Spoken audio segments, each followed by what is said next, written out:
Assalamualaikum warahmatullahi wabarakatuh. Perkenalkan, nama saya Muhammad Fajrul Hakim, kelas PAI 2B, semester 4, tingkat 2, mahasiswa Institut Agama Islam Cipasung. Saya berasal dari Purwakarta, Kecamatan Jatiluhur, Desa Kumangkuning.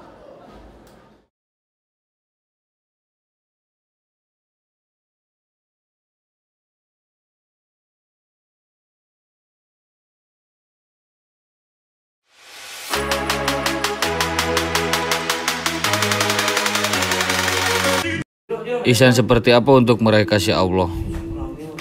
Sebelum kita mengetahui meraih kasih Allah dengan ihsan itu seperti apa, kita harus tahu terlebih dahulu apa itu ihsan. Ihsan merupakan pilar penting setelah iman dan Islam. Ketiganya merupakan satu kesatuan yang tidak boleh ditinggalkan, salah satunya sebagai kesempurnaan keberislaman seseorang. Ihsan secara bahasa diambil dari kata ahsana yusinu ihsanan, memperbaiki atau berbuat baik. Menurut istilah, anta budallaha ka'annaka tarahu fa ilam takun tarahu fa innahu yaroka. Rasulullah bersabda, engkau beribadah kepada Allah seakan-akan engkau melihatnya, dan jika engkau tidak melihatnya, sesungguhnya ia melihatmu. Riwayat Al-Bukhari. Banyak ulama menjelaskan apa itu ihsan, dan pembahasan terkaitnya amat luas. Salah satunya, ihsan dipahami sebagai suatu derajat dalam ibadah yang sulit dicapai untuk kalangan awam. Namun belum tentu ia tidak bisa diupayakan dan dilatih. Syekh Ahmad Al-Pasyani mengulas perihal ihsan ini dalam karyanya, yakni kitab Al-Majalisus Saniyah, syarah dari kitab Hadis Arba'in. Beliau mencatat bahwa seorang hamba dalam ibadahnya itu terdiri dari 3 macam. Pertama adalah orang yang melakukan ibadah semata menggugurkan kewajiban. Namun hal itu mesti dilakukan dengan terlebih dahulu mengetahui syarat dan rukun ibadah yang dilakukan, seperti halnya mengetahui tata cara wudhu, puasa, dan ibadah-ibadah yang lainnya.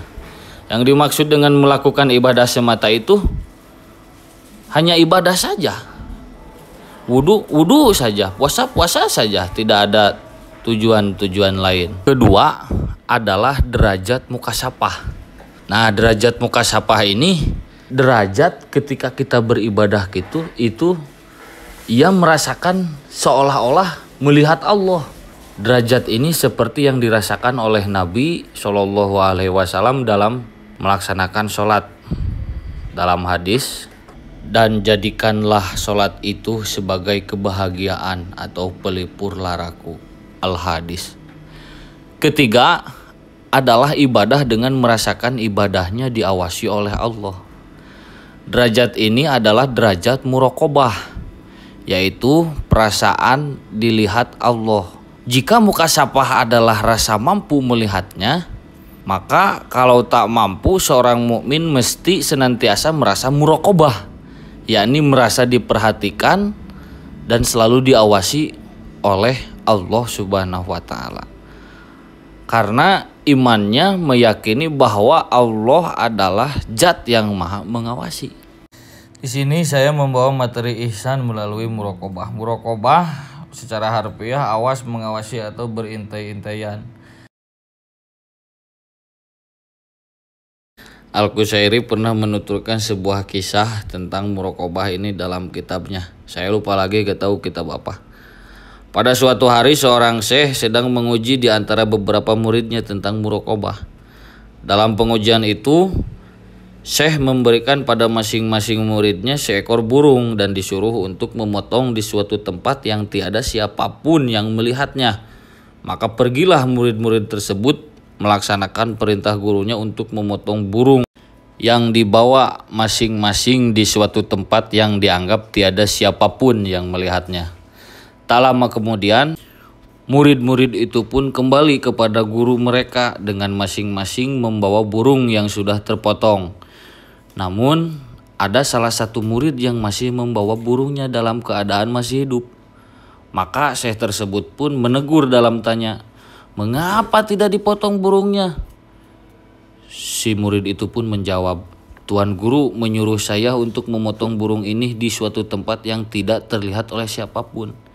Saya tidak menemukan tempat tersebut, Tuan.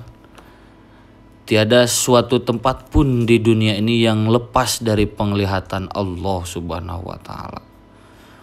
Mendengar jawaban tersebut, Syekh mengetahui bahwa murid tersebut itulah satu-satunya murid yang sudah mengetahui sekaligus menghayati tentang muraqabah, yakni merasa selalu diawasi dan dilihat oleh Allah di mana dan kapanpun juga.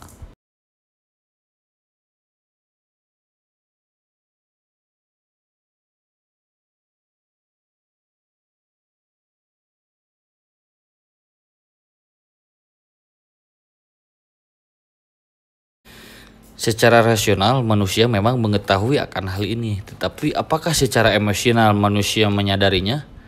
Nah, secara emosional adalah suatu keyakinan bagi siapa saja bahwa ketika seorang manusia menyadari betul akan kehadiran Allah setiap saat dalam kehidupannya, maka manusia tersebut akan merasa bahwa setiap tindakan atau perangainya selalu dilihat oleh Allah dan akan menjadi terkontrol. Sebenarnya, ketika seorang pencuri yang mengambil milik orang lain di waktu malam kelam yang tiada seorang pun yang tahu, dalam hati pencuri tersebut sebenarnya lupa atau bahkan tak merasa bahwa Allah melihatnya. Juga ketika seorang penjinah yang melakukan perjinahan dari sepasang manusia lain sejenis di dalam kamar berdua yang tiada siapa-siapa, sebenarnya mereka lupa atau bahkan melupakan bahwa Allah berada di antara mereka. Nah, masih banyak sebenarnya contoh-contoh kelalaian manusia akan kehadiran dan pengawasan Allah terhadap dirinya. Dan seperti itu ketika seorang manusia sudah lalai, apalagi kalau sudah melalaikan akan kesadaran bahwa Allah senantiasa mengawasinya. Maka tidak bisa diharapkan adanya suatu kebaikan darinya dalam bentuk apapun, baik sifat, tindakan, atau perkataannya. Perangainya tidak lagi terkontrol karena dia sendiri merasa bahwa dalam hidup tidak ada yang mengontrol. Dia akan berbuat dan bertindak sesuai dengan kehendak hatinya. Melihat kenyataannya, betapa banyak manusia yang lalai dan tidak menyadari sepenuh hati akan pengawasan Allah terhadapnya.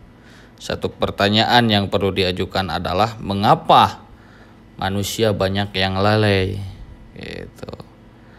Ada beberapa sebab mengapa manusia banyak yang lalai terhadap pengawasan Allah. Di antaranya karena banyak kesibukan untuk mengurusi urusan-urusan dunia yang tidak sedikit pun urusan tersebut yang ada orientasinya kepada Allah.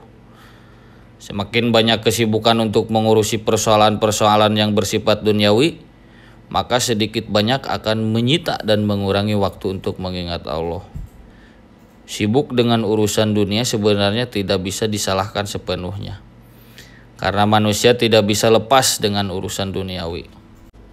Tetapi setiap kesibukan yang dijalani oleh manusia sebisa mungkin harus dikembalikan kepada tujuan akhir, yaitu Allah Subhanahu wa Ta'ala.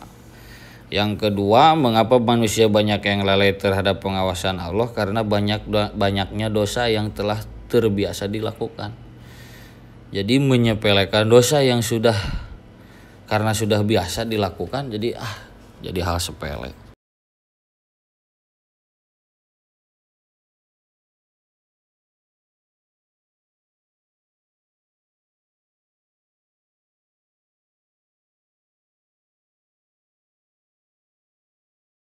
Terima kasih atas perhatiannya. Wassalamualaikum warahmatullahi wabarakatuh.